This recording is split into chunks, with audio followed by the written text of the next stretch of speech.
अस्सलाम वालेकुम dear students. उम्मीद करता हूँ आप सब खैरियत से होंगे। स्टूडेंट्स, आज हमारा ग्रैंड टेस्ट 2 कंडक्ट हुआ पीपीएससी क्राइटेरिया के अकॉर्डिंग, जिसको हमने फुल लेंथ पेपर 2 का नाम दिया। आज का टेस्ट काफ़ी इम्पोर्टेंट था और नॉर्मल टेस्ट था, जिससे आप इजीली इसको सॉल्व भी कर सकते हैं।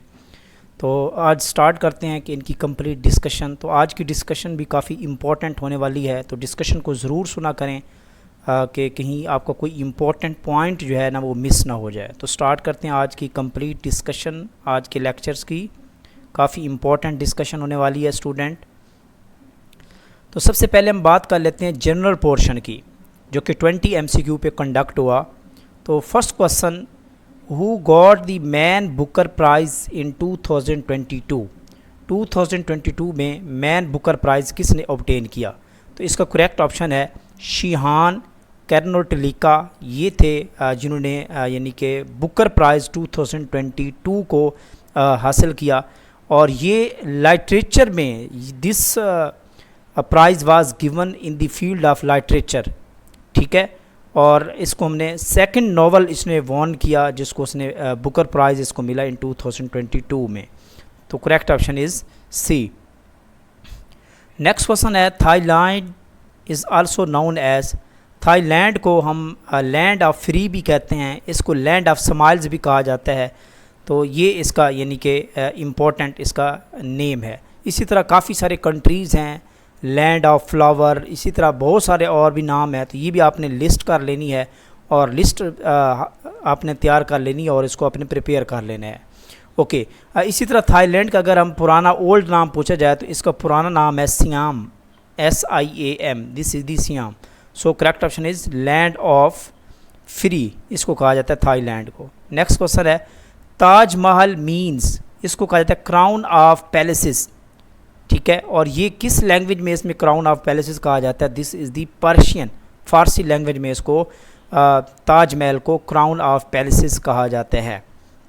नेक्स्ट क्वेश्चन है question number 4, Afghanistan border with the countries. Afghanistan का 6 डिफरेंट कंट्रीज़ के साथ बॉर्डर है, और उसमें से अगर हम नेम मेंशन करें तो इसमें साउथ एंड ईस्ट में पाकिस्तान होता है, और इसी तरह इसके वेस्ट में, अफ़गानिस्तान के वेस्ट में ईरान है, और कुछ नॉर्दर्न कंट्रीज़ हैं जो कुछ सेंट्रल एशियन कंट्रीज़ है, उसमें से तुर्कमानिस्तान आ जाता है, और इसके साथ साथ उज़्बेकिस्तान आ जाता है, और ताजिकिस्तान आ जाता है। Turkmenistan, Uzbekistan, Tajikistan. और इसी तरह नॉर्थ ईस्ट में चले जाएं अफ़गानिस्तान के तो चाइना कंट्री आता है। तो टोटल 6 कंट्रीज़ जो हैं वो उनकी जो सरहद है अफ़गानिस्तान की, इनके साथ मुल्हिका है। नेक्स्ट क्वेश्चन है, deficiency of following vitamin decreases the production of haemoglobin. तो ये काफ़ी इंपॉर्टेंट है, ये नोट्स के अंदर भी गिवन है। तो ये एक जनरल साइंस का क्वेश्चन है, तो कोई भी क्वेश्चन आ सकता है जनरल साइंस में से। वो फिज़िक्स से रिलेटेड भी आ सकता है, वो बायो से रिलेटेड भी आ सकता है, वो केमिस्ट्री से रिलेटेड भी, प्योर केमिस्ट्री से रिलेटेड भी आ सकता है। तो किस विटामिन की डेफिशिएंसी से हीमोग्लोबिन की प्रोडक्शन डिक्रीज़ हो जाती है? तो इसका करेक्ट ऑप्शन है पिरिडॉक्सन। अच्छा स्टूडेंट, मैंने ये नोट्स के अंदर भी, लेक्चर के अंदर भी आपके साथ डिस्कस किया था कि जो पिरिडॉक्सिन है इसको विटामिन B6 भी कहा जाता है। और ये क्या होता है? This is the need for the iron, iron को इसकी बड़ी ज़रूरत होती है ताकि इसको वो क्या कन्वर्ट कर सके, हीमोग्लोबिन में कन्वर्ट कर सके। तो इसलिए अगर इसकी कमी हो जाएगी तो डेफिनेटली हीमोग्लोबिन की भी प्रोडक्शन डिक्रीज़ होना स्टार्ट हो जाएगी। नेक्स्ट क्वेश्चन है question number 6, Allah says wives of prophet Muhammad peace be upon him सल्लल्लाहु अलैहि वसल्लम are the mothers of believers in सूरह। ये हज़ूर पाक सल्लम की जो बीवियाँ थीं वो हमारी माएँ हैं, ये इसका जिक्र किस सूरत में आया है? तो सूरतुल अहज़ाब बहुत ही फेमस यानी कि ये क्वेश्चन है, काफ़ी दफ़ा रिपीट भी हो चुका है। तो सूरत अल अहज़ाब सूरह में ये जिक्र की आया है इसका। नेक्स्ट क्वेश्चन है, who is the current chief minister of Balochistan. तो अभी जो करंटली CM ऑफ बलूचिस्तान है उसको कहा जाता है Mir Ali Mardan Khan. He is the Mir Ali Mardan Khan जो हमारे करंट जो हैं वो CM ऑफ बलूचिस्तान हैं। तो इनकी कुछ करैक्टरिस्टिक देख लेते हैं। ये सिंस 18 अगस्त 2023 में ये बलूचिस्तान से बिलोंग करते हैं, और 18 अगस्त 2023 से इन्होंने अपना जो है ना वो ऑफिस संभाला, 23 से। नेक्स्ट क्वेश्चन है question number 8, synonym of seeded. Seeded का मतलब होता है पुरसकून हो जाना, क्या होता है, सीडिएट मीन्स पुरसुकून होना, यानी कि com is the correct option. Next question है सिनोनिम ऑफ वार्न। ये तो बहुत ही सिंपल है। वार्न का मतलब होता है आगाह करना, वार्निंग देना, ठीक है, अलर्ट करना, तो इसका करेक्ट ऑप्शन है अलर्ट। इसी तरह 10th क्वेश्चन है अ ब्लैक एंड वाइट को, ये ग्रामेटिकली क्वेश्चन है, ग्रामर से है। अ ब्लैक एंड वाइट को ग्रेजिंग इन द फील्ड, तो जनरली ये तो है तो प्लूरल, लेकिन जब एक ही सेंस में प्लूरल हो तो उसके लिए सिंगुलर जो है ना वो वर्ब यूज़ किया जाता है। A black and white cow is grazing in the field, तो this is the correct option. Next question है क्वेश्चन नंबर 13। नेक्स्ट क्वेश्चन है question number 11। Select the word which is correctly spelled. Correct spelling किस word का है, तो इसमें जो correct option है वो ए है, फैनेटिसिज्म। तो जो है ना इसका मतलब होता है, फैनेटिसिज्म का मतलब होता है जनूनियत, तो ये भी याद रखना है आपने, जनूनियत होता है। This is the correct spelled. Next question है the title bar in the MS Excel displays the name. जो title bar in MS Excel होता है उसको डिस्प्लेज नेम के, उसको क्या कहा जाता है, वर्कबुक। ये काफ़ी इंपॉर्टेंट MCQ है, कई दफ़ा एग्जाम में आ चुकी है पास्ट पेपर्स में। इस तरह नेक्स्ट क्वेश्चन है क्वेश्चन नंबर 13। इन विंडो ऑपरेटिंग सिस्टम शॉर्टकट की Ctrl+Y, ये भी काफ़ी इंपॉर्टेंट MCQ है। लास्ट टाइम आई थिंक 2020 में जो हमने एग्ज़ाम दिया था उसमें भी ये क्वेश्चन आ चुका है। तो Ctrl+Y जो है ये रीडू एक्शन के लिए होती है, और जो Ctrl+Z होती है ये होती है अनडू के लिए होती है। तो ये नोट रखना है आपने, इसको याद रखना है। Ctrl+Y की जो होती है ये रीडू के लिए यूज़ होती है, और Ctrl+Z जो होती है ये अनडू एक्शन के लिए होती है। नेक्स्ट क्वेश्चन है 14। ये मैथ से रिलेटेड क्वेश्चन है जो कि बहुत ही सिंपल है। अगर आप इसको कैलकुलेट करें, थोड़ा सा आप इसको समझ लिया करें स्टेटमेंट को, तो आई थिंक ये बहुत ही सिंपल क्वेश्चंस होते हैं। वो कहता है कि 2 numbers are in the ratio of 5:4, यानी कि 2 नंबर्स हैं वो 5 और 4 की रेशो में हैं। अभी हमें नहीं पता कि वो कौन से नंबर्स हैं, बेसिकली वो अननोन नंबर्स हैं, ठीक है। एंड देयर डिफरेंस इन 10, यानी कि अगर हम अननोन नंबर ले लेते हैं, ठीक है, और उनका जो डिफरेंस है वो 10 होना चाहिए, तो हम ले लेते हैं जी उनका difference. For example an number 5x, ठीक है, डिफरेंस ले लें तो 5x - 4x, हमने x ले लिया उस अननोन नंबर को, ठीक है। तो 5x - 4x that is equal to, इनका डिफरेंस किसके इक्वल आ गया, 10 के। अब x जो है x इज़ इक्वल टू 10 है। अब हमारे पास जो लार्जेस्ट नंबर है, उसने पूछा कि what is the largest number, तो डेफिनेटली जो 5:4 में है, ठीक है, this is the largest number है हमारे पास, 5x है। तो 5x that is equal to 5, 10 को x वैल्यू पुट करेंगे तो ये दैट इज़ इक्वल टू 50, तो 50 इज़ द करेक्ट ऑप्शन। तो इस तरह का यानी कि शॉर्ट ट्रिकी क्वेश्चंस होते हैं। नेक्स्ट क्वेश्चन है national code of Pakistan. Pakistan का जो नेशनल कोड है वो PK है, बहुत ही सिंपल क्वेश्चन है। इसी तरह 2022 winter Olympics was held in which country. Winter Olympic किस कंट्री में ये मुनाकिद किया गया, तो विंटर ओलंपिक्स जो है वो चाइना में बीजिंग, ठीक है, चाइना के शहर बीजिंग में ये मुनाकिद हुआ, और इसमें ये इसकी यानी कि मेन पॉइंट है, चाइना के शहर बीजिंग में ये कंडक्ट हुआ ओलंपिक। नेक्स्ट क्वेश्चन है 17। द पुट अमजद इस्लाम अमजद, बहुत ही फेमस पुट हैं जो कि हाल ही में ये इस दुनिया से पर्दा फरमा गए हैं। तो अब पुट उर्दू के ये काफ़ी नामवर शायर हैं। The poet Amjad Islam Amjad passed away in which date, तो ये 10 फरवरी 2020 को ये जो है ना वो पास्ट अवे हुए हैं, यानी कि वफ़ात पाई इन्होंने, और ये 78 ईयर की एज में जो है ना ये इनकी उम्र थी, और ये फ्राइडे के दिन जो है ये पास आउट हुए, यानी कि पास अवे हुए। ओके, नेक्स्ट क्वेश्चन है विच नंबर विल नेक्स्ट। ये तो बहुत ही सिंपल है, देखिए आपने देखना होता है 64 का 32 हुआ, यानी कि हाफ़ किया, फिर 32 का 16 हुआ, फिर हाफ़ किया, कॉन्स्टेंटली हाफ़ करता जा रहा है। 16 का हाफ़ 8 है, और 18 का हाफ़ क्या होगा, वो 4 होगा, तो करेक्ट ऑप्शन इज़ 4, बहुत ही सिंपल है। Next question 19। अल्लामा इकबाल एट्रीब्यूटेड हिज कलेक्शन। अल्लामा इकबाल ने अपना जो पयाम मशरिक बुक थी, ठीक है, ये किसके नाम मंसूब किया, टू विच पर्सनैलिटी, किस शख्सियत के नाम, तो ये था जी इसका करेक्ट ऑप्शन अमीर अमानुल्लाह ख़ान के नाम इन्होंने मंसूब किया था। तो ये थी जी उर्दू के कुछ क्वेश्चन। इसी तरह टस्वे बहाना का मतलब है, ये उर्दू मुहावरा है, तो मुहावरे से भी कोई ना कोई एक आधा क्वेश्चन आ रहा होता है। तो टस्वे बहाना का मतलब है झूठ मूठ कर वरना, ऐसे बहाना बना के रोना, ठीक है, झूठा रोना। ये थे जी आज का हमारा जनरल पोर्शन जो कि काफ़ी इम्पोर्टेंट था, इसको देखें ज़रा। नेक्स्ट हमारा पार्ट है वो है सब्जेक्टिव पोर्शन, केमिस्ट्री पोर्शन, इसको हम डिस्कस कर लेते हैं। Question number 21, which of the following is correct increasing order of molecular velocities. तो ये क्वेश्चन बार बार हम जिक्र कर चुके हैं, डिफरेंट टेस्ट में भी हमने इसकी बात की है और इसके अलावा लेक्चर्स में भी हमने इसकी बात की डिफरेंट रेशोज़ में। तो इसको करेक्ट ऑप्शन आता है सी। इसका करेक्ट ऑप्शन क्या है? 21 का जो करेक्ट ऑप्शन है वो है C option is the correct, ठीक है। तो जो root mean square most probable velocity होती है ये लेस देन होती है सी एवरेज से, और ये लेस देन होती है क्या? सी रूट मीन स्क्वायर से, क्योंकि उन्होंने ये दिया है इंक्रीजिंग आर्डर, यानी कि पहले कम हो फिर ज़्यादा हो और फिर इंक्रीज़ हो। तो this will be the correct order. Next question है contact angle for the rising liquids in the capillary tube. ये लिक्विड पोर्शन से क्वेश्चन है, और जो कंटैक्ट एंगल होता है कैपिलरी ट्यूब में जब लिक्विड राइज करता है तो उसका लेस देन 90 डिग्री होता है, लेस देन 90 डिग्री होता है। तो बेसिकली जो लिक्विड राइज करता है due to the force of adhesion, cohesion and surface tension, adhesion force की वजह से, कोहेजन फोर्स की वजह से और सरफेस टेंशन की वजह से ये अप राइज करता है। और इसमें जो एडहेसिव फोर्स होती है उस वक्त ये राइज करता है, नोट कर लें, जब एडहेसिव फोर्स ग्रेटर होती है किससे? कोहेसिव फोर्स से।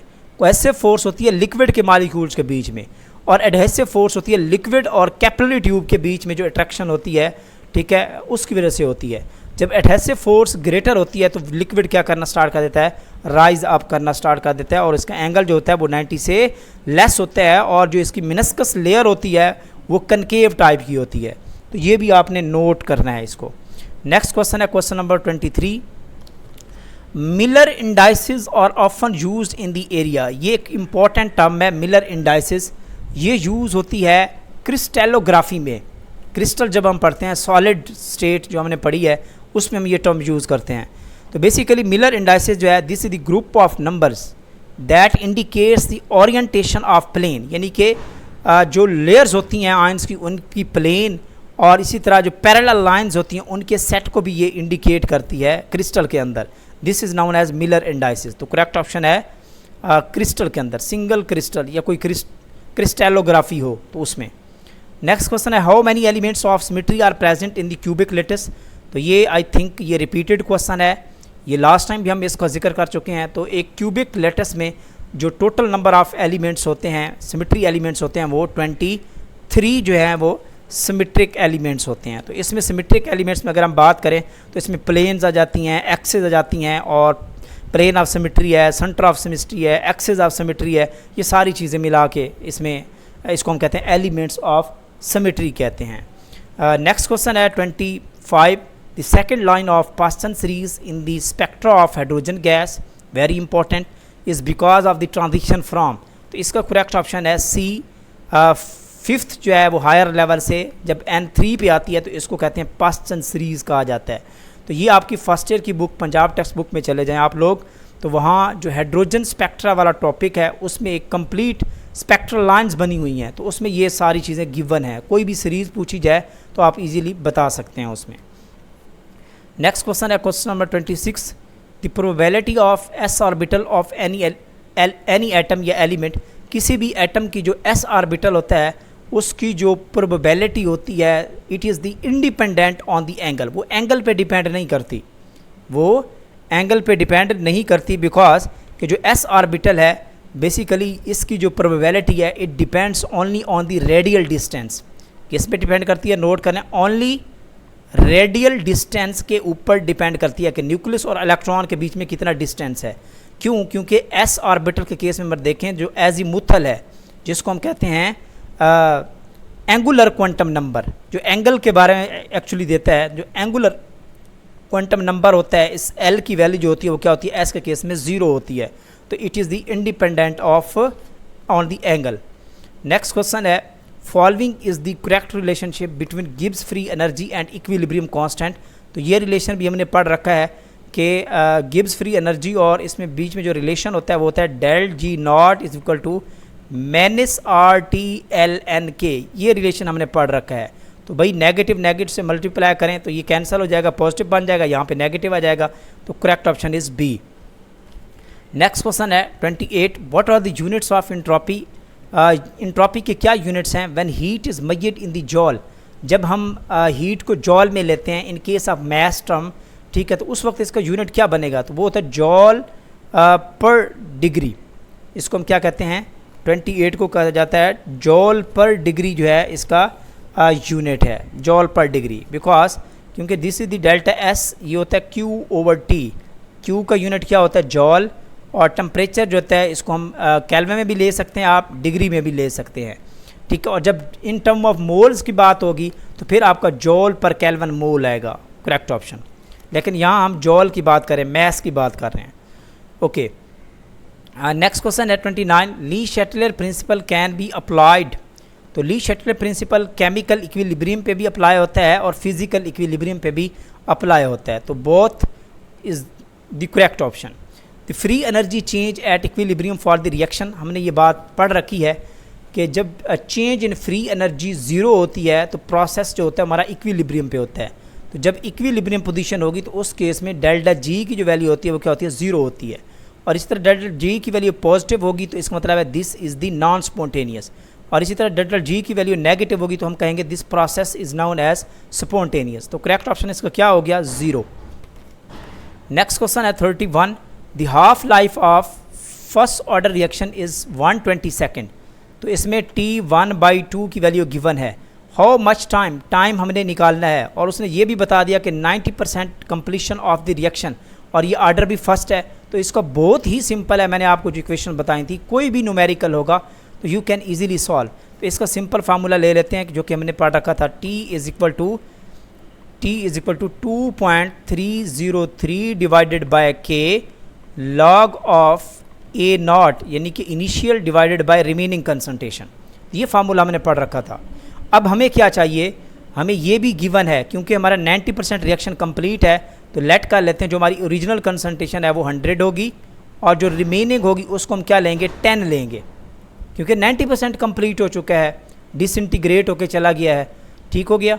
और इसी तरह K की वैल्यू आप इजीली डिटरमाइन कर सकते हैं, क्योंकि फर्स्ट ऑर्डर के केस में T1/2 is equal to 0.693 divided by K, ठीक है। तो T हाफ लाइफ गिवन है, तो इसको K को इधर लेके जाएं, हाफ लाइफ इधर लेके डिवाइड करें तो आपको K की वैल्यू मिल जाएगी। आपने K की वैल्यू पुट करनी है, और A नॉट आपका 100 है, रिमेनिंग जो है वो 10 है, 10 को 100 पे डिवाइड करें, 10 है, अगर लॉग 10 की वैल्यू टोटल कितनी आ जाएगी, 1 आ जाती है। तो 1 को फिर आप क्या करें, आप 2.303 को K की वैल्यू पे आप क्या करेंगे, डिवाइड करें, तो आपका आंसर आ जाएगा। तो इसका आंसर आएगा आपका पास 400 सेकेंड आएगा। तो आपने इसको कैलकुलेट करना है। नेक्स्ट क्वेश्चन है 32, the activation energy for a chemical reaction depends upon. तो जो एक्टिवेशन एनर्जी है किसी भी केमिकल रिएक्शन की, वो किस पे डिपेंड करती है। देखिए activation energy it does not depend on the temperature, rate of reaction, rate constant जो है वो टेम्परेचर पे डिपेंड करता है किसी रिएक्शन का। रेट ऑफ रिएक्शन टेम्परेचर के डबल करने से क्या हो जाता है, डबल हो जाता है, ठीक है। लेकिन एक्टिवेशन एनर्जी जो होती है basically this is the minimum amount of energy is required to give the collision, effective collision जो देती है उसको हम एक्टिवेशन एनर्जी कहते हैं। तो एक्टिवेशन एनर्जी डिपेंड करती है नेचर ऑफ रिएक्टिंग स्पीशीज़ पे डिपेंड करती है कि आपके जो रिएक्टिव स्पीशीज़ हैं वो किस नेचर के हैं। फॉर एग्जांपल अगर तो वो आयनिक रिएक्टेंट्स हैं, आयनिक रिएक्शंस है, तो उसकी जो एक्टिवेशन एनर्जी होगी वो लो होगी। और इसी तरह अगर वो कोवलेंट नेचर के रिएक्टेंट्स हैं तो उस केस में से एक्टिवेशन एनर्जी क्या होगी, बॉन्ड की ब्रेकिंग करनी पड़ेगी, तो एक्टिवेशन एनर्जी की वैल्यू हाई होगी। तो नेचर ऑफ रिएक्टिंग स्पीशीज़ पे ये डिपेंड करती है। नेक्स्ट क्वेश्चन है 33, 0.1 molar solution of glucose is isotonic with. अब जब ये भी टर्म यूज़ होगी याद रखिएगा, आइसोटोनिक का मतलब है कि जब सल्यूट की जो नंबर ऑफ मोल्स हैं या कंसंट्रेशन है वो सेम हो, तो वो दो सोल्यूशन, उन सोल्यूट्स को हम कहते हैं आइसोटोनिक, ठीक है। The 0.1 molar solution of glucose is isotonic. अब हम बात करते हैं BaCl2 की। देखें BaCl2 जब ये डिसोसिएट होता है तो आयंस में चला जाता है, Ba2+ और 2 क्लोराइड आयन बनते हैं। तो अब इसके टोटल नंबर ऑफ, क्योंकि ये 0.1 है तो भाई ये 0.1 होगा, ये 2 को इसको मल्टीप्लाई 0.1 होगा, तो टोटल आयंस इसके हैं 3। तो 3 को आप मल्टीप्लाई करना पड़ेगा किसके साथ, 0.1 के। इसी तरह आप चले जाएँ यूरिया में, तो यूरिया जो है basically this is not the ionic compound, तो 0.05 मोलर ही इसका यानी कि मोलैरिटी होगी। ठीक है, इस तरह NaCl है, ये भी आयनिक है, तो इसमें एक सोडियम आयन बनता है, एक क्लोराइड आयन बनता है, तो इस केस में भी 2 होंगे और 2 को 0.1 से मल्टीप्लाई करेंगे तो ये 0.2 हो जाएगा। तो ये आइसोटोनिक तो नहीं है, तो हमारे पास वो आइसोटोनिक होगा जो 0.1 के इक्वल होगा। तो इस केस में देखें तो B option is the correct, क्योंकि KCl एक क्लोरीन है, एक क्लोराइड आयन है, तो 2 आयन्स है टोटल, तो 2 को 0.05 से मल्टीप्लाई करें, 0.05 से 2 को मल्टीप्लाई करें तो आंसर आएगा 0.1, और ये आइसोटोनिक है किसके साथ, ग्लूकोज के साथ। This is the tricky question. Next question है 34, cold cream is the colloidal emulsion of, ये भी काफ़ी इंपॉर्टेंट है, लेक्चर के अंदर हमने ये बात की थी।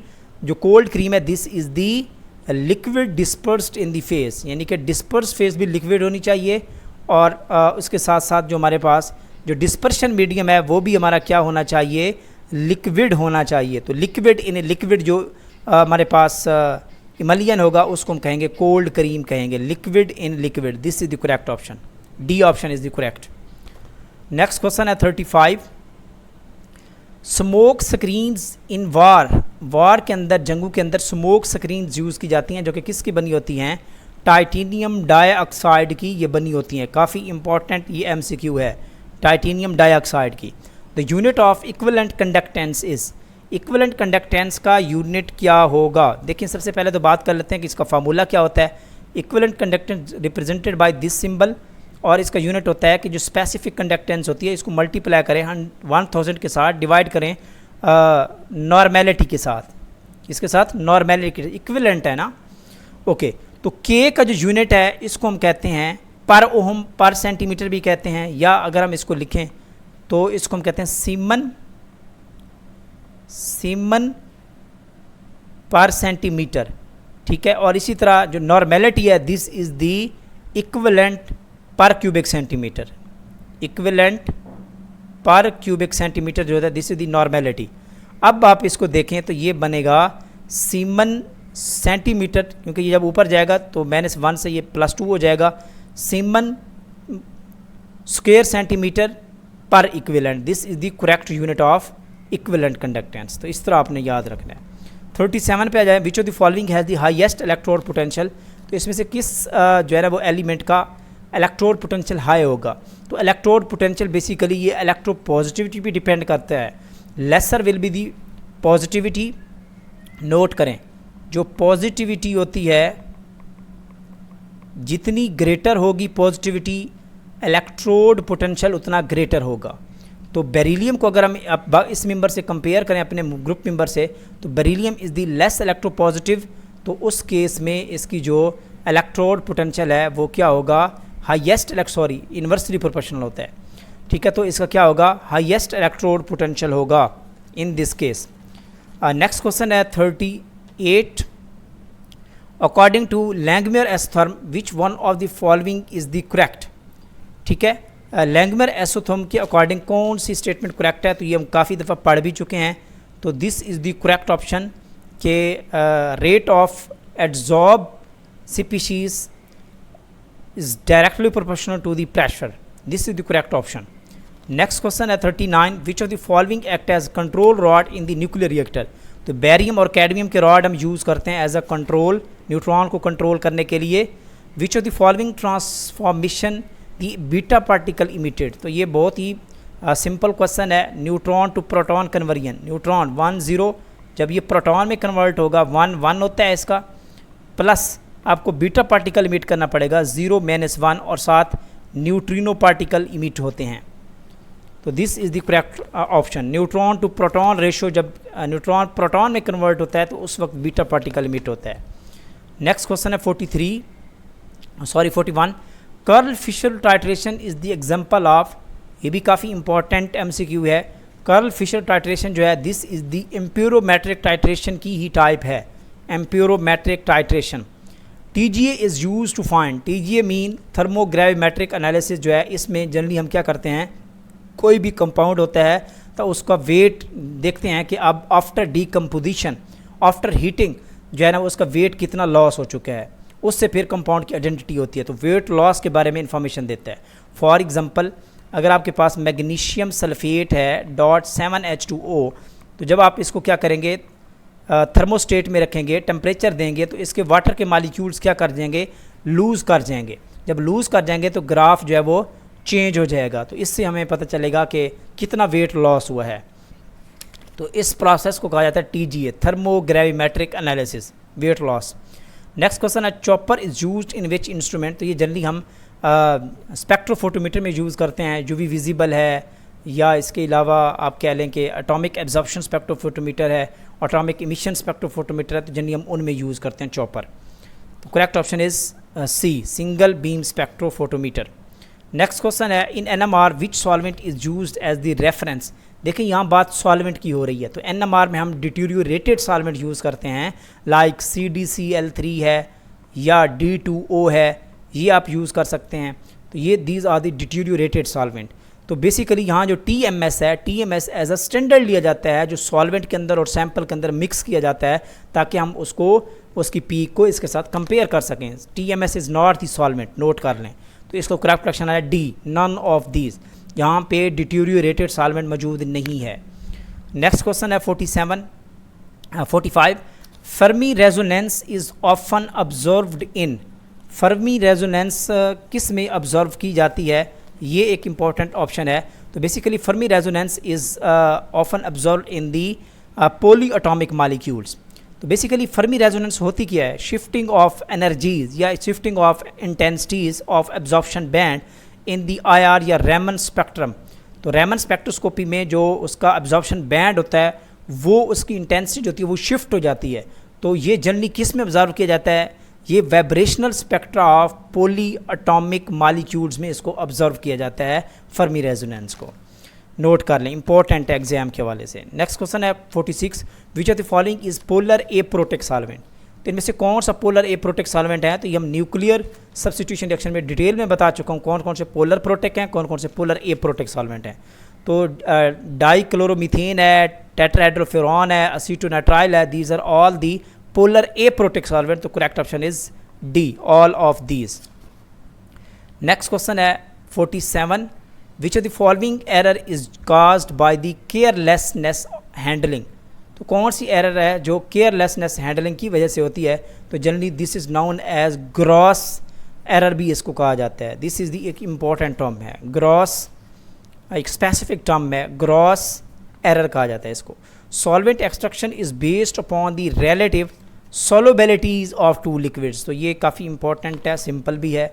नेक्स्ट क्वेश्चन है the process of removal of solute after extraction. जब हम एक्सट्रैक्शन कर लेते हैं तो उसके बाद हम सल्यूट को जब यानी कि सेपरेट आउट करते हैं, तो उसके लिए हम टर्म यूज़ करते हैं, उसको कहा जाता है स्ट्रिपिंग। ये काफ़ी इंपॉर्टेंट टर्म है, स्ट्रिपिंग उस टर्म को कहा जाता है। नेक्स्ट क्वेश्चन है 50, which is not a type of column chromatography. तो लिक्विड क्रोमेटोग्राफी में अगर HPLC लें तो वो भी कॉलम है, इसी तरह GC जो है वो भी कॉलम है, सुपर क्रिटिकल फ्लूइड क्रोमेटोग्राफी ये भी कॉलम है। तो TLC जो है ये प्लेन पे जो है ना वो कंडक्ट करवाई जाती है। तो this is not the column chromatography, this is the planar chromatography, thin layer chromatography is the correct option. Which of the following is not a chromophore. तो ऑक्सोक्रोम और क्रोमोफोर की मैंने डिटेल में बात की थी।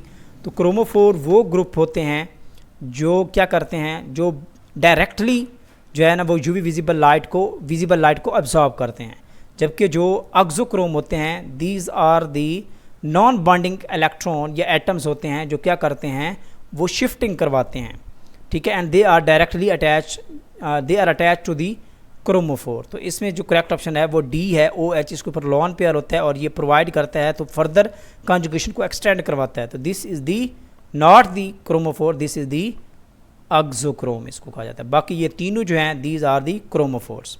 Correct option is OH। Next question है in gas chromatography which detector use for the analysis of drug. कौन सा डिटेक्टर जो है वो ड्रग के एनालिसिस के लिए यूज़ किया जाता है। तो इसको करेक्ट ऑप्शन है इलेक्ट्रॉन कैप्चर डिटेक्टर होता है। तो इसकी मैंने प्रॉपर्टीज़ आपके साथ शेयर भी की थी लेक्चर में। The most intense peak in the mass spectrum, जो कि बहुत ही सिंपल क्वेश्चन है। तो सबसे जो इंटेंस पीक होती है किसी भी मास स्पेक्ट्रम में, वो बेसिकली किसको शो करती है, base peak due to the stability of ketene. Next question है normally graph plotted in IR spectroscopy. IR spectroscopy में जो ग्राफ होता है वो जनरली परसेंट ट्रांसमिटेंस और वेव नंबर के बीच में होता है। आप इसको रिवर्स भी कर सकते हैं, एब्जॉर्बेंस और वेव नंबर के अकॉर्डिंग भी वर्सेस वेव नंबर भी ये ग्राफ हो सकता है। तो correct option is C. Next question है 55, which type of indicator in the chlorophenol red. Chlorophenol जो रेड है ये किस टाइप का इंडिकेटर है? Chlorophenol red is the acid base indicator है ये, और इसकी जो pH रेंज होती है, जिस रेंज में ये कलर चेंज करता है, ये 5.4 से 6.8 में ये कलर चेंज करता है, और येलो टू वायलेट कलर में, येलो को वायलेट कलर में चेंज कर देता है। ये भी नोट कीजिएगा। बेयर्स रिएजेंट बहुत ही सिंपल क्वेश्चन है, ये पेपर बहुत ही इजी था, नॉर्मल था, मोस्टली FSC बेस्ड क्वेश्चन हैं इसमें से।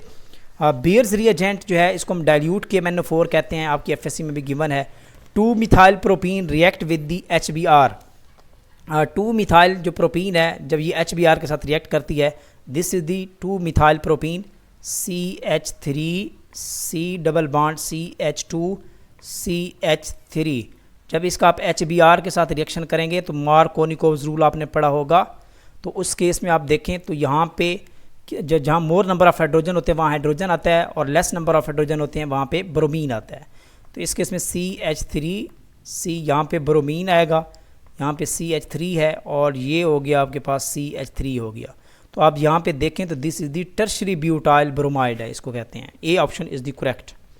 नेक्स्ट क्वेश्चन है आयोपिक नेम ऑफ C6H5COCl। तो इसका आयोपिक नेम है benzene carbonyl chloride. This is the IUPAC name of C6H5COCl।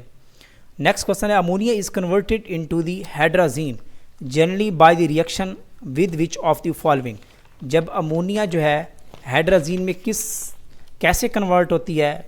जब ये सोडियम ऑक्सीक्लोराइड यानी कि NH3 जब रिएक्ट करती है प्लस NaOCl के साथ, तो इसके रिज़ल्ट में हाइड्रोजीन मिलती है आपको, NH2 मिलती है, और उसके साथ साथ अगर आप देखें तो इसके साथ साथ आपको सोडियम क्लोराइड और वाटर मिलता है। सोडियम क्लोराइड प्लस वाटर जो है ये भी आपको एज अ बाय प्रोडक्ट मिलता है। तो correct option is C. Next question है when 1 butene is mix with the excess bromine. ये बिल्कुल वही सिंपल क्वेश्चन है जिसमें मार्कोनिकोव्स रूल अप्लाई हो सकता है। तो 1 ब्यूटीन जो है, this is the 1 butene CH2 double bond CH2CH3, this is the 1 butene. तो आप यहाँ पे देखें तो यहाँ पे हाइड्रोजन आएगा, ठीक है, और इसके साथ साथ आपको जो है ना वो मिलेगा, सॉरी ब्रोमिनेशन है ना, तो यहाँ पे एक ब्रोमीन आएगा, यहाँ पे भी एक ब्रोमीन आएगा, तो ये आपकी बन जाएगी 1,2-डाइब्रोमोब्यूटेन बन जाएगी, one two dibromobutane. This is the simple. Next question है compound A undergo formation of cyanohydrin. तो एक कंपाउंड है जो सियानोहाइड्रन बनाता है, और फिर जब उसकी हाइड्रोलिसिस करते हैं तो लैक्टिक एसिड में कन्वर्ट हो जाता है। तो ज़रा सोचिएगा इसके ऊपर, तो this is from the carbonyl compounds. तो इसमें से एसिटल्डिहाइड जो है, एसिटल्डिहाइड को जब रिएक्ट करवाया जाता है किसके साथ? हाइड्रोजन साइनाइड के साथ, तो इसके रिज़ल्ट में मिलता है सियानोहाइड्रन मिलता है। फिर इस सियानोहाइड्रन की जब हाइड्रोलिसिस करवाई जाती है, एसिडिक हाइड्रोलिसिस, तो इसके रिज़ल्ट में आपको मिलता है लैक्टिक एसिड मिलता है। तो इसका मतलब है जो ए कंपाउंड है this is the acetaldehyde. Next question है, ये आपकी FSC में भी गिवन है 62 which of the following reagent is use to distinguish 1 butyne and 2 butyne. तो 1 ब्यूटाइन और 2 ब्यूटाइन के लिए हम यूज़ करते हैं जनरली जो एसिडिक नेचर ऑफ अल्काइन है, उसमें हमने ये कॉन्सेप्ट देखा था कि इसमें हम सोडामाइड यूज़ करते हैं NaNH2, और इसी तरह आप यूज़ कर सकते हैं टॉलरेंस रिएजेंट भी यूज़ कर सकते हैं, अमोनिकल सिल्वर नाइट्रेट सॉल्यूशन भी। तो बेसिकली ये क्या देता है, सोडामाइड जो है ये जो है ना वो टर्मिनल जो अल्काइंस होती हैं उनके लिए यूज़ होता है। तो next question, this is the sodamide. Next question है which of the following compound shows the geometrical isomerism. इस केस में देखें तो कौन सा कंपाउंड जो है वो ज्योमेट्रिकल आइसोमरिज्म को, विच of the following compound shows the geometrical isomerism. देखें स्टूडेंट, ज्योमेट्रिकल आइसोमरिज्म के लिए डबल बॉन्ड का होना बहुत ज़रूरी होता है। This is the ethyl bromide, तो ये शो नहीं कर सकता। इस तरह यहाँ पे चले जाएँ तो यहाँ पे देखें तो आपके एक कार्बन के ऊपर 2 डिफरेंट एटम्स का अटैच होना ज़रूरी होता है इन केस ऑफ ज्योमेट्रिकल आइसोमरिज्म। तो ये वाली स्ट्रक्चर भी नहीं हो सकती। इस तरह यहाँ पे देखें तो इस केस में भी CH2 है, क्या लगा हुआ है, CH2 है, और ये 2 कार्बोक्सिलिक ग्रुप लगे हुए हैं। तो this is not, this does not containing the double bond, तो ये भी इसका भी पॉसिबल नहीं है। This is the correct option CH2COH। अब CH का स्क्वायर है यानी कि C2H2, तो इसको हम इस तरह लिख सकते हैं CH डबल बॉन्ड CH है। तो यहाँ भी कार्बोक्सिलिक ग्रुप लगा हुआ है, यहाँ भी कार्बोक्सिलिक ग्रुप लगा हुआ है, तो ये ज्योमेट्रिकल आइसोमरिज्म शो कर सकता है। तो correct option is C। Next question है Orlon is prepared by the polymerization of, बहुत ही फेमस क्वेश्चन है। ऑर्लॉन पॉलीमर है, basically this is the homopolymer है, और ये किसका है, vinyl cyanide. Orlon is the polymer of vinyl cyanide, जिसको असीटोनाइट्राइल भी कहते हैं। नेक्स्ट क्वेश्चन है 65, ethylene glycol reacts with the dimethyl terephthalate. तो इसकी भी हम बात कर चुके हैं अपने लेक्चर्स के अंदर। तो ये क्या बनाता है, डेक्रॉन बनाता है। ये PPSC के एग्ज़ाम में ये क्वेश्चन आ चुका है, PPSC आई थिंक 2020 के ये एग्ज़ाम में ये क्वेश्चन आ चुका है। नेक्स्ट क्वेश्चन है 66, Solvay process converts which of the following into soda ash. तो इसमें हम ब्राइन यूज़ करते हैं और वो सोडा ऐश में कन्वर्ट करता है इसको। नेक्स्ट क्वेश्चन है gaseous metal ion M2+ di positively charge है, इसमें 5 अनपेयर्ड इलेक्ट्रॉन हैं। तो what is the atomic number. तो ये तो बहुत ही सिंपल है कि डाई पॉजिटिवली चार्ज है और 5 अनपेयर्ड इलेक्ट्रॉन है, तो this will be the manganese, जिसका एटॉमिक नंबर 25 है। इस केस में अगर आप इलेक्ट्रॉनिक कन्फिगरेशन देखें तो लास्ट में 4s में 0 बच जाते हैं, क्योंकि यहाँ से 2 इलेक्ट्रॉन निकलते हैं, तभी ये डाई पॉजिटिव बनता है। और 3d में आपके कितने इलेक्ट्रॉन होते हैं, वो 5 होते हैं, अनपेयर्ड फॉर्म में होते हैं। तो correct option is A 25। Next question है 68, विच of the following configuration of ions has 0 crystal field splitting energy in both strong and weak field ligands. तो स्ट्रॉन्ग और वीक फील्ड लिगेंड के केस में generally जो स्प्लिटिंग एनर्जी होती है या CFSE की वैल्यू होती है वो हम कैलकुलेट करते हैं, डिफरेंट होती है, लेकिन वो डिपेंड करती है कि नंबर ऑफ़ अनपेयर्ड इलेक्ट्रॉन के ऊपर। बट इन केस ऑफ अगर हम बात करें इन केस ऑफ D10 की फॉर्म में अगर हम बात करें तो इस केस में सारे के सारे इलेक्ट्रॉन पेयर्ड फॉर्म में हैं, ठीक है, कोई भी अनपेयर्ड इलेक्ट्रॉन नहीं है। तो इस केस में चाहे आप वीक लिगेंड यूज़ करते हैं या स्ट्रॉन्ग लिगेंड यूज़ करते हैं, तो इसके रिज़ल्ट में जो CFSE की वैल्यू होगी वो क्या होगी, वो 0 होगी इन केस ऑफ D10। तो ये कैलकुलेशन हमने की थी, टेस्ट में भी हमने ये बात की थी। वो कहते हैं if copper is treated separately with the dilute and concentrated nitric acid, अगर कॉपर का रिएक्शन डाइल्यूट नाइट्रिक एसिड और कंसनट्रेटेड नाइट्रिक एसिड के साथ करवाया जाए तो हमें बाई प्रोडक्ट्स रिस्पेक्टिवली कौन कौन से मिलते हैं। तो ये जो क्वेश्चन है ये बिल्कुल एज इट आपके जो है ना वो नाइट्रिक एसिड की चैप्टर में 5th ग्रुप एलिमेंट्स में ये रिएक्शन गिवन है दोनों, कि जब कॉपर जो है वो डाइल्यूट नाइट्रिक एसिड के साथ रिएक्ट करती है तो NO बनाती है, और जब कंसनट्रेटेड नाइट्रिक एसिड से रिएक्ट करती है तब नाइट्रोजन डाइऑक्साइड बनाती है। तो correct option is B। Next question है which of the following is not a property of lanthanides. इनमें से कौन सी ऐसी प्रॉपर्टी है जो लेंथेनाइड की नहीं है। Lanthanide these are the soft metals and white silvery colour होता है, करेक्ट है। Tarnish rapidly by the air, ये भी करेक्ट है। Hardness of metal increases with the increase in atomic number, तो ये भी करेक्ट है। And D is the incorrect statement. The melting point of the metal changes from 500 to 1000, तो इसका generally melting point 1000 से भी अप होते हैं, इस रेंज से भी अबव चले जाते हैं। तो दिस इज़ द यानी कि इनकरेक्ट स्टेटमेंट आप कह लें, not the property of lanthanide है। नेक्स्ट क्वेश्चन है 71, इफेक्टिव एटॉमिक नंबर। ये काफ़ी इंपॉर्टेंट एग्ज़ाम के हवाले से क्वेश्चन है, कोऑर्डिनेशन केमिस्ट्री में से यहाँ से क्वेश्चन पूछा जाता है। लास्ट टाइम भी 1-2 एग्ज़ाम में, हमारे एग्ज़ाम में भी ये क्वेश्चन पूछा जा चुका है कि calculate the effective atomic number. तो कम्प्लेक्स गिवन होगा, आपको इफेक्टिव एटॉमिक नंबर का पूछा जाएगा। तो इसमें आपको जो इंपॉर्टेंट पॉइंट्स हैं, एक तो आपको उस मेटल की जो है एटॉमिक नंबर का पता होना चाहिए, दूसरा आपको उसकी ऑक्सीडेशन स्टेट निकालनी आनी चाहिए उस कम्प्लेक्स में से, तो तभी आप इजीली कर सकते हैं। तो इसका सिंपल फार्मूला मैंने पढ़ रखा था कि इफेक्टिव एटॉमिक नंबर जो होता है that is equal to Z-N। Z mean atomic number, N mean oxidation state, plus 2 multiply coordination number.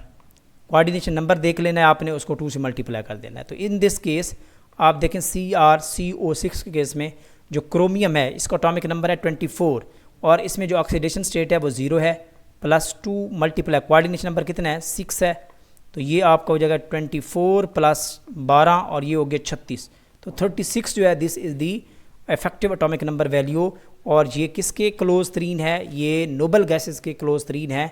और ये थ्योरी कहती है कि जो जिनके इफेक्टिव एटॉमिक नंबर की वैल्यू नोबल गैस जैसी आती है they are the most stable complex. Next question है 72, the species which has seesaw shape, ऐसी स्पीशी जिसकी सीसा शेप होती है, तो करेक्ट ऑप्शन बी है।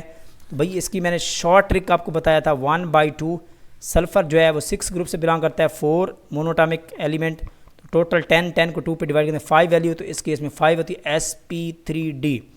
ठीक है, तो इसमें से आप देखें तो 4 तो इसके बॉन्डेड एटम्स हैं तो 1 लॉन पेयर होगा, तो इस केस में जो हमारी शेप बनती थी वो इस तरह की सल्फ़र सेंट्रल एटमेंट बनेगा और 2 फ्लोरीन आपके इस फॉर्म में आएंगे और 2 फ्लोरीन आपके इस फॉर्म में आएंगे और ये आपका क्या होगा लॉन पेयर होगा। तो इसकी शेप देखने के लिए हम क्या करते थे कि लॉन पेयर को छुपा दें, इस पार्ट को छुपा दें, तो आप देखेंगे दिस इज़ द झूला type seesaw, this is the B option is the correct. What is the bond order of C2 molecule, carbon के C2 मॉलिक्यूल है तो इसका बॉन्ड अंडर 2 होता है, इसको आप कैलकुलेट भी कर सकते हैं। इलेक्ट्रॉनिक कन्फिग्रेशन करें 6 है, 1s2 2s2 2p2।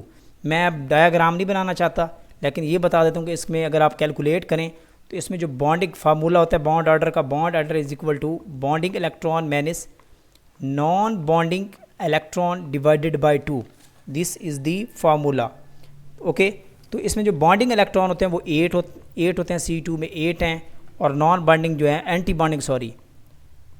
बॉन्डिंग जो है वो कितने हैं, वो 4 हैं। 2 पे डिवाइड करें तो 4/2 दैट इज इक्वल टू 2, तो 2 जो है this is the bond order of C2 molecule. Next question है what are the favourable condition for the maximum yield of sulphur trioxide. तो इस केस में मैंने ऑलरेडी आपके साथ शेयर कर चुका हूँ कि देखिए एक तो आपने नंबर ऑफ मोल्स देखने होते हैं प्रोडक्ट और रिएक्टेंट के, ठीक है। अगर तो प्रोडक्ट के मोल्स कम हैं तो फिर आपको प्रेशर इंक्रीज़ करने से आपका जो रिएक्शन होगा वो फॉरवर्ड जाएगा और आपकी प्रोडक्ट की जो क्वांटिटी होगी वो इंक्रीज़ कर जाएगी उसकी यील्ड। इसी तरह फिर आपने देखना होता है कि वो रिएक्शन जो है वो एंडोथर्मिक है या एक्सोथर्मिक है। अगर तो एक्सोथर्मिक है तो टेम्परेचर लो करने पे आपका प्रोडक्ट की यील्ड बढ़ती है। तो और इसी तरह क्योंकि ये ऑक्सीजन की प्रेजेंस में होता है SO2, ठीक है, O2 के साथ रिएक्ट करके vanadium pentoxide V2O5 catalyst use करते हैं और इसके रिज़ल्ट में आप देखें तो ये आपका बनता है SO3 बनता है, ठीक है। यहाँ पे 2 लगाएं, यहाँ पे 3 लगाएं तो number of moles of product are less, तो प्रेशर इंक्रीज़ करना पड़ेगा and this is the exothermic reaction है, तो टेम्परेचर लो करना पड़ेगा और ऑक्सीजन आपको एक्सेस में यूज़ करना पड़ेगी। तो A option is the correct option है। Which of the following is a hypohalous acid, तो हेलोजन के केस में हम बता चुके हैं जो ऑक्सी एसिड्स होते हैं वो आपने हेलोजन की ऑक्सीडेशन स्टेट देखनी होती है कि +1 है या +3 है या +5 है या +7 है। तो जब +1 ऑक्सीडेशन स्टेट होती है तो उसके लिए वर्ड यूज़ करते हैं हेपोहेलस का वर्ड यूज़ करते हैं, ठीक है। तो this is the correct option C. तो HOF के केस में देखें तो यहाँ पे HOF के केस में -2 +1 +1, तो फ्लोरीन की जो ऑक्सीडेशन स्टेट है वो +1 है, तो this will be the hypohalous acid. Next question है 76, the precursor of bile salts, sex hormones and vitamin D, तो इनका जो प्रिकर्सर होता है उसको कोलेस्ट्रोल कहा जाता है। ये काफ़ी इंपॉर्टेंट MCQ है। Accumulation of tryptophan in the blood is known as, तो जब ब्लड के अंदर ट्रिप्टोफान बहुत ज़्यादा बढ़ जाता है तो उस वक्त एक डिजीज़ होती है, उसको कहते हैं हार्ट नप्स डिजीज़ कहा जाता है। सेकंड मोस्ट अर्थ अबंडेंट पॉलीसेकेराइड, तो जो सबसे अर्थ के ऊपर जो मोस्ट अबंडेंट पॉलीसेकेराइड है वो है सेलुलोज। फर्स्ट नंबर पे सेलुलोज है और सेकंड पे जो है दिस इज़ दी काइटन, तो correct option is B. Deficiency of vitamin B6 में अकर इन, ठीक है, तो विटामिन B6 की जो डेफिशिएंसी होती है वो अल्कोहलिक्स में होती है, तो अल्कोहलिक्स में विटामिन B6 की जो है वो डेफिशिएंसी होती है। नेक्स्ट क्वेश्चन है एन एग्जांपल ऑफ लाइगेजेस, तो ये भी आपकी FSC की क्वेश्चन है, पंजाब टेक्स्ट बुक में ये गिवन है। लाइगेजेस की एग्जांपल है सक्सीनेट या succinate thiokinase, this is the enzyme, this is the example of ligase enzyme जो 2 मॉलिक्यूल को जोड़ देता है। The number of amino acids in the human growth hormone, human growth hormone में जो नंबर ऑफ़ अमीनो एसिड्स हैं वो है 191 है। कितने हैं? 191 अमीनो एसिड्स हैं in the human growth hormone. Next question, the number of hydrogen bonds between the adenine and thiamine. ये बेसिस हैं जो कि बहुत ही सिंपल है डीएनए के अंदर इनकी बॉन्डिंग।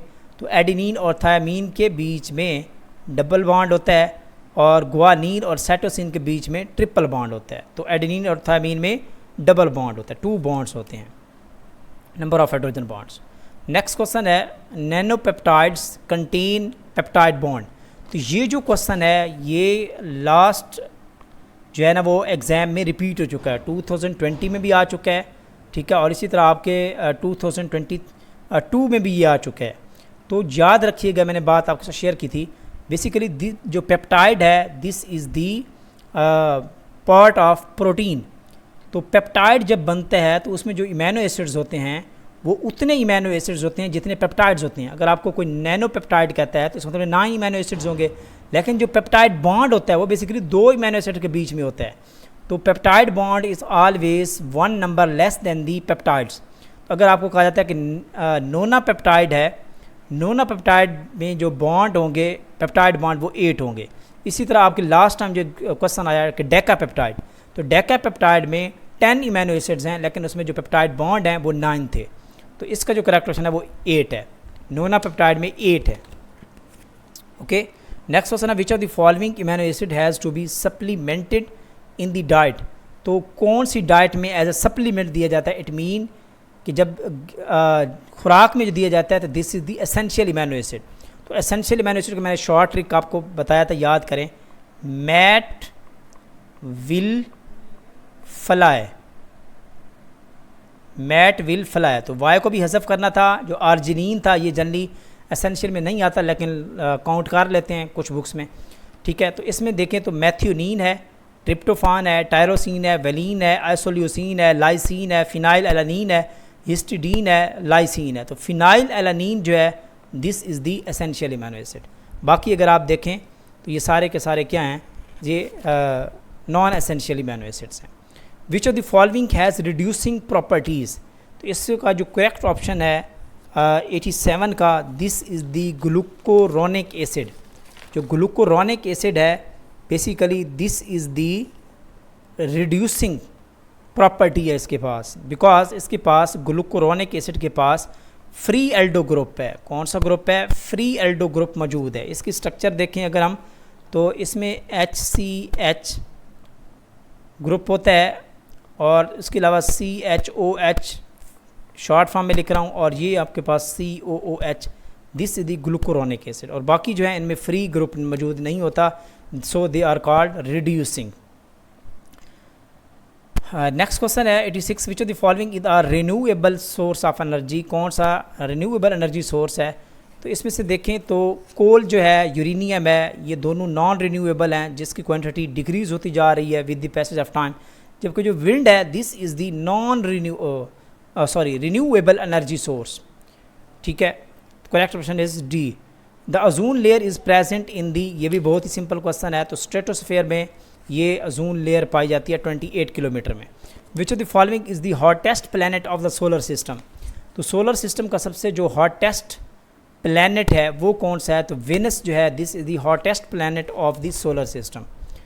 नेक्स्ट क्वेश्चन है the relative contribution of various green house gases to total global warming. कि ग्लोबल वार्मिंग में, टोटल ग्लोबल वार्मिंग किन गैसेस का, ग्रीन हाउस गैसेज का परसेंटेज करेक्ट है? तो chlorofluorocarbon this is the correct, carbon dioxide भी correct है, methane भी करेक्ट है। तो नाइट्रोजन डाइऑक्साइड इतनी परसेंटेज में मौजूद नहीं होती ग्लोबल वार्मिंग के लिए, तो this is the correct. Photochemical smoke consist of, ये भी FSC बेस्ड क्वेश्चन है, एनवायरमेंटल केमिस्ट्री से है। तो फोटोकेमिकल स्मोक जो है बेसिकली ओजोन, PAN और NO नाइट्रोजन के ऑक्साइड, ये जो है ना ये क्या बनाते हैं? फोटोकेमिकल स्मोक बनाते हैं। ये फोटोकेमिकल स्मोक की कंडीशंस में भी गिवन है। Which of the following element is added to iron to produce steel, ठीक है। कौन सा एलिमेंट है जिसमें आयरन में ऐड किया जाए तो स्टील बन जाती है और फिर वो उसको रेजिस्ट करती है, can resist at high temperature, यानी कि रेजिस्टिविटी उसको देती है, हैव हाई हार्डनेस और अब्रेजन रेजिस्टेंस देती है। तो दिस इज द क्रोमियम। तो ये बहुत ही फेमस क्वेश्चन है ये लास्ट टाइम भी क्वेश्चन पेपर में आ चुके हैं। Chromium, which metal exist as common component in brass, bronze and German silver. तो ब्रॉस में देखें तो brass basically this is the combination of copper and zinc. क्या होता है, कॉपर प्लस जिंक का अलाय जो है this is the Bros. Bronze को देखें this is the copper plus tin, ठीक है। और इसी तरह जर्मन सिल्वर को देखें तो इसका जो है German silver copper zinc plus निकल। तो इस केस में अगर आप देखें तो this is the copper, copper वो एलिमेंट है जो इन तीनों में क्या है, कॉमन है। तो copper is the correct option. The most minor constitute of element, sorry cement, cement का सबसे माइनर कौन सा है, और मेजर जो है वो आपको पता है वो हमारे पास लाइम है CaO, और जो माइनर है वो यहाँ से इन चारों में से जो माइनर है वो है सोडियम ऑक्साइड।